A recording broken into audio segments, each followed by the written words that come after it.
une vingtaine d'années.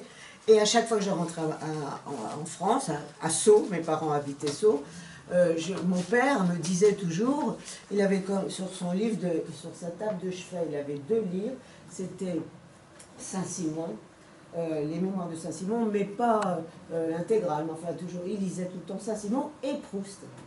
Et à chaque fois, il me disait, tu dois lire Proust, tu dois lire Proust. Ouais, papa, je vais lire Proust. Enfin, comme tout le monde, je repoussais. Et j'arrive en Amérique et je commence Combray, bon, le début du côté de chez soi. Et je lis, bon, un bonhomme qui met 36 pages pour descendre de son lit. J'ai trouvé ça bien, mais pas enthousiasmant. Mais ça m'a pas rebuté. Je n'avais pas remarqué que la phrase était longue. C'est ça qui est drôle. Je peux dire que c'est après, quand j'ai eu toutes les analyses, pour moi, qu'il y a un point ou une virgule, je sais pas, mon esprit, je suppose que les gens qui n'ont aucune difficulté à lire Proust, ça doit être ça. C'est-à-dire qu'ils doivent avoir leur cerveau branché d'une façon qui fait qu'ils ne cherchent pas la fin de la phrase pour se dire j'ai perdu le début. C'est peut-être qu'on n'est pas logique, j'en sais rien. Enfin, moi, j'ai jamais la moindre difficulté à lire Proust. Donc je commence, oui, ça va. Et j'arrive, page 52, c'est enfin peu importe, sur une poignée de tilleul qui décrit, et je me retrouve en larmes. Alors vraiment en larmes, un sanglot qui me vient de mon d'où, je ne sais pas. Il faut dire qu'à l'époque, je m'intéressais beaucoup à la peinture et je cherchais, j'avais interviewé à peu près 200 personnes et vous verrez, parce que tout est lié avec la ville d'Elfe, c'est que j'avais remarqué que j'avais posé la question, qu'est-ce qui vous fait, est-ce que vous savez a priori si vous allez aimer un tableau ou pas? Et alors j'avais interrogé à peu près 200 personnes et à ma grande stupéfaction, beaucoup le savaient. Alors que moi, on me dit, ben, il faut voir, hein, je ne sais pas. Et alors, donc j'ai repris là pour l'exposition Vermeer les critères. J'ai sorti 14 critères. Alors, je vous en donne quelques-uns. Et il y avait, par exemple, le premier, c'était la couleur. Pour beaucoup de gens, c'est la couleur, la perspective, le dessin. Moi, il me faut qu'on me raconte une histoire. Moi, j'ai un instinct de voyeur, donc il me faut une porte ouverte ou fermée. Alors, il y avait ma fille qui avait 8 ans qui dit « Moi, il faut qu'il y ait un animal dedans ou de la neige. » Et là, récemment, il y a une jeune fille que j'ai vue, j'ai rajouté le critère. J'ai trouvé ça drôle. Elle dit, moi, il faut qu'il y ait une belle femme, moi, très bien habillée. Ben, pourquoi pas? Et je trouve que c'est drôle d'entendre ça. Et là, je les ai appliqués à tous les tableaux de Vermeer. Et beaucoup de ces critères s'appliquent. Et ça explique peut-être pourquoi Vermeer, tout le monde l'aime. Enfin, il n'y a personne qui oserait dire, j'aime pas Vermeer. C'est comme pour Proust, je dis, si vous ne l'aimez pas, si... Taisez-vous, ne le dites pas. J'ai comme ayant vécu si longtemps en Amérique, je dis si vous êtes anglo-saxon, on dit et Shakespeare, vous aimez Shakespeare, personne n'oserait dire j'aime pas Shakespeare. Ce serait, eh ben nous c'est Proust. Ils ont Shakespeare, nous c'est Proust. Voilà. Bon, c'est mon opinion. Et donc, je cherchais dans la peinture quelque chose. Est-ce que c'est là? Et surtout, dans les gens que j'avais interviewés, il y en a plusieurs qui m'ont dit qu'ils avaient eu un syndrome de Stendhal. Et le syndrome de Stendhal, vous savez ce que c'est, le syndrome de Stendhal? C'est un grand choc esthétique. C'est-à-dire, ça vient de l'aventure de Stendhal en Italie, qui est à Santa Croce, enfin à Florence. Il a débouffé, enfin, il se sent très mal, il sort, et pour se calmer, il prend un livre de poésie qu'il avait avec lui, il se fait sur un banc, et comme c'était encore plus beau, ses symptômes s'aggravent, enfin c'était assez drôle. Et donc c'est pour ça qu'on a appelé ça un syndrome de Stendhal. Et d'ailleurs, il paraît que tous les ans, à Paris, c'est en particulier des jeunes japonaises qui sont aux urgences parce qu'elles ont un syndrome de Stendhal. C'est pas grave, mais c'est vraiment un truc. Et moi, je me dis, il y en a, moi j'adore la peinture. Alors par exemple, il y avait une Russe qui peignait, elle me dit, moi quand je vois les petites feuilles de coraux, j'entends des cloches. Oh, quelle chance, elle entend des cloches. En d'autres, en général, se met à transpirer ou à pleurer. Moi, rien. J'arrive à Proust, page 102, une poignée de tir. Me voilà, mon syndrome de Stendhal. Et je me dis, alors est-ce que c'était lié? J'en sais rien, on ne sait jamais comment ça se passe.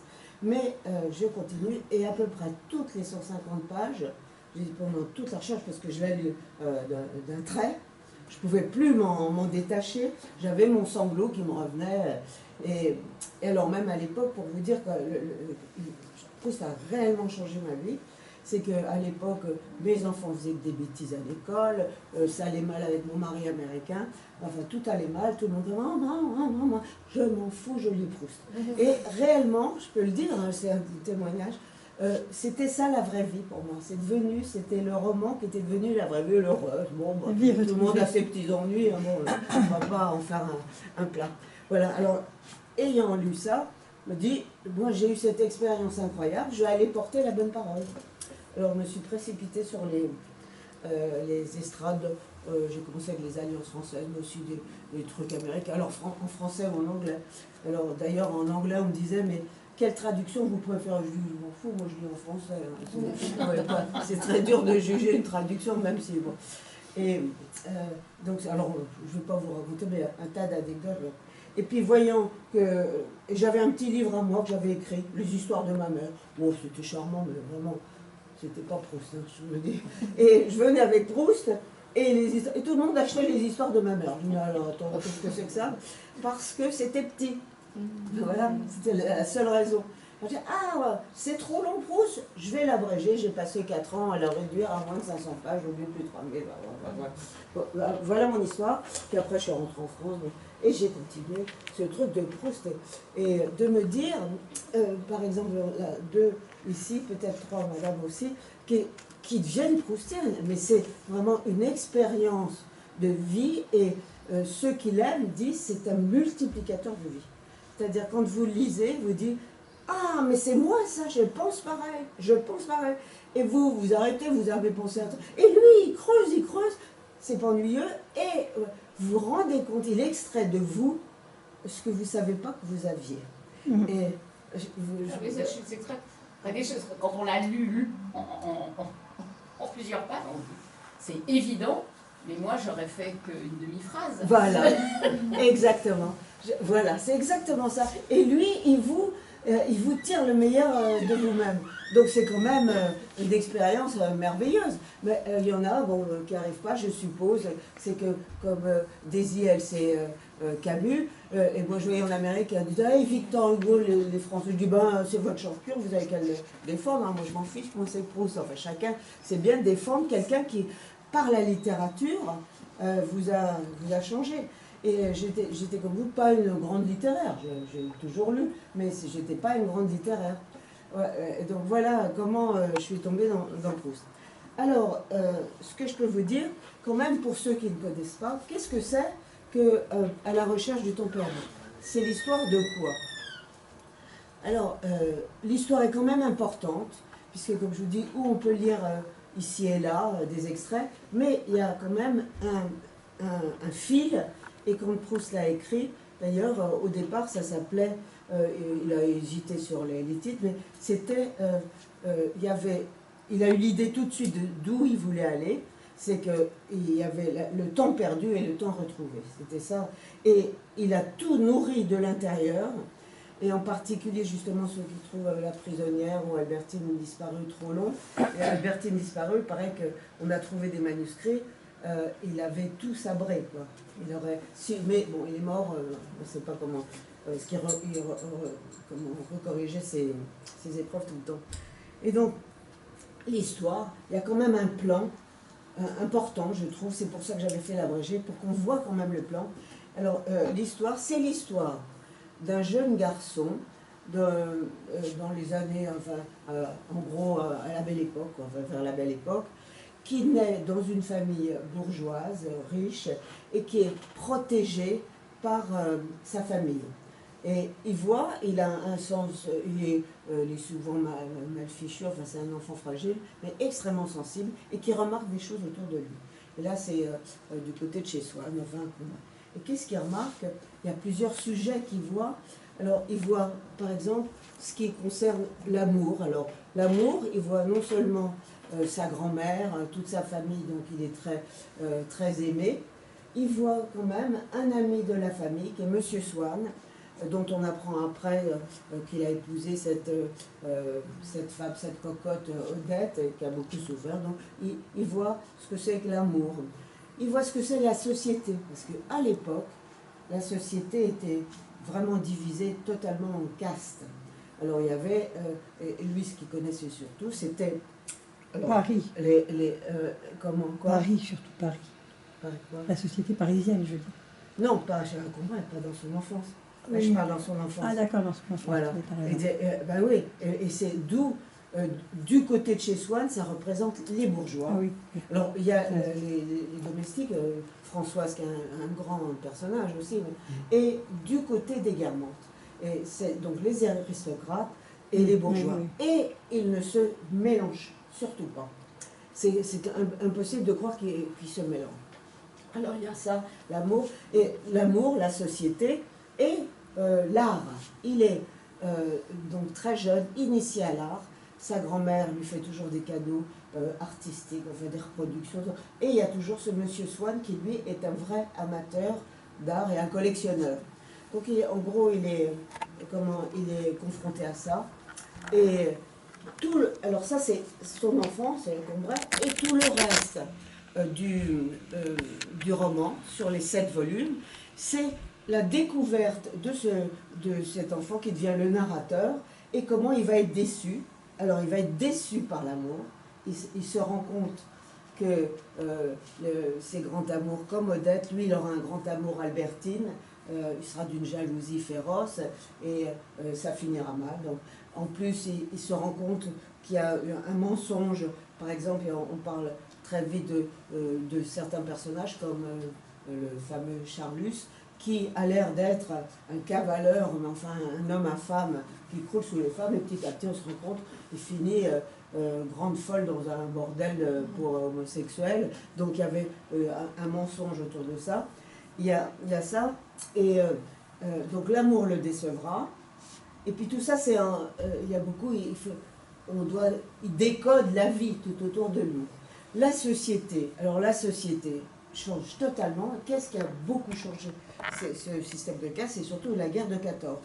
Et après la guerre de 14, tout se mélange. Par exemple, là le plus bel exemple, c'est la fameuse Madame Verdurin, qui était une bourgeoise snob, un peu désagréable, mais très amateur d'art. Enfin, elle avait quand même ses qualités, bon, si on les cherche bien. Et donc, Madame Verdurin finira princesse des Guermantes. Donc, cette idée qu'il avait que ces castes existaient, et imaginez, et il se rend compte au travers de tout le roman que les aristocrates n'étaient pas plus ni intelligents, ni cultivés, enfin que c'était un peu des imbéciles, mais qui avaient du l'humour, enfin ils ont des qualités. Et donc, déçu par la société, déçu par l'amour, alors quelle est la seule chose qui ne le décevra pas? C'est l'art. Parce que, à l'instar de Swann, qui est un peu son modèle, il se mettra beaucoup aimer l'art, mais lui-même, et c'est ça la résolution du roman, lui-même deviendra écrivain, c'est-à-dire il devient artiste. Donc c'est un livre sur l'idée, c'est quand même devenir l'histoire d'une vocation d'artiste. Mais il a dépassé Swann, qui était qu'amateur, qui n'a jamais eu le courage ou la force de devenir artiste lui-même. Mais alors la dernière chose, c'est pour faire tout ça, tout ce roman, alors, et donc vous finissez le roman, il devient écrivain, et il découvre que lui, qui n'a pas d'imagination, le matériau de son œuvre, c'est sa vie. Et alors, donc vous vous rendez compte, il a raconté sa vie, puis donc c'était ça son aventure. Bon, ben vous recommencez avec, enfin ça c'est les dames de Proust qui font ça par exemple, et il recommence. Mais pour arriver, lui, ce qu'il dit, c'est que pour avoir la véracité de son roman, il s'appuie sur quoi? La mémoire involontaire, la Madeleine. Et donc la Madeleine est capitale, puisque c'est grâce à ça, parce qu'il dit que son intelligence, il essaie d'utiliser son intelligence, sa mémoire volontaire pour écrire son roman, mais ça ne marche pas. C'est à cause de moments donc du type Madeleine, qu'il revoit, en l'occurrence sa jeunesse par exemple, à Combray. Pourquoi? Parce que c'est un souvenir qu'il a en lui et qui n'a pas été revisité. Donc on sait bien que les souvenirs deviennent, enfin on a des faux souvenirs tout le temps. C'est inéluctable. Mais quelque chose qui est enfoui en vous et qui n'a pas été déterré, eh bien grâce à la Madeleine, on peut et c'est là qu'on arrive à un phénomène étonnant, c'est qu'on est à la fois dans le présent et à la fois dans le passé grâce à ces épisodes. Et tout le monde, ça arrive à tout le monde. Et d'ailleurs, c'est ce que j'ai jamais compris pourquoi, parce que c'est involontaire, mais quand j'ai lu la Madeleine, quand je lis du Proust, j'ai des Madeleines plus souvent. C'est-à-dire que, vous savez, on sent une espèce de félicité. Bien sûr, il y a des Madeleines, ils ne sont pas aussi bonnes que les miennes, ça arrive aussi, mais en général, quand ce sentiment de bonheur, pourquoi? Alors, donc tout, et ça fait une des grandes richesses de ce roman, c'est ces moments involontaires, de mémoire involontaire. Et alors, il y a les experts en ont dénombré 11 dedans. Par exemple, il y a des pavés inégaux qui lui rappellent Venise, le bruit d'une tuyauterie qui lui rappelle l'hôtel de Balbec, ou la serviette rêche, ou une flambée. Et puis aussi, c'est pas que des souvenirs, c'est comme le roman, c'est quand même la découverte d'une vocation. Par exemple, il y a un passage très connu, s'appelle Les arbres du Diménil. Il voit 3 arbres, il est dans une calèche avec un des personnages qui est Madame de Villeparisis et sa grand-mère. Il voit 3 arbres et il sent que ces arbres l'appellent. Il sent une espèce de Madeleine. Mais il n'arrive pas à déchiffrer l'appel de quelque chose qu'il a en lui, c'est pas. Donc on découvre à la fin, c'est que en fait, il arrivait toujours à se soulager en écrivant. Lui, son truc, c'est d'écrire. Alors, voilà donc, bon, en gros, l'histoire du roman. Mais, donc, la Madeleine et le temps qui imprègne tout. Et ça, c'est vraiment le temps qui passe. Et il y a des références. On voit tous les personnages évoluer dans le temps, changer. On les voit jeunes. Et puis après, il y a le fameux bal des têtes, où il revient des années après, où il reconnaît à peine, il décrit les vieux, alors c'est étonnant, enfin c'est de réalisme. Alors c'est ça, donc à la recherche du temps perdu. Et d'ailleurs le dernier mot du roman, c'est, il évoque le duc de Guermantes, qui était un très bel homme, et qui est encore un bel homme, mais qui doit avoir 85 ans, et qui se lève, et il le voit chanceler. Il dit c'est parce qu'il est sur des échasses qui plongent non pas dans l'espace mais dans le temps. Donc le dernier mot c'est le temps, alors que le premier mot du roman c'est longtemps je me suis couché de bonne heure. Donc c'est ce temps lié à la mémoire. Alors vous pouvez me dire la musique, il y a tout dans Proust. Enfin, voilà. Bon, donc je peux que vous encourager à le sur un lien. Et déjà, il y a Marie-Pierre qui va intervenir sur la mémoire, justement, qui est quand même le fil conducteur du roman.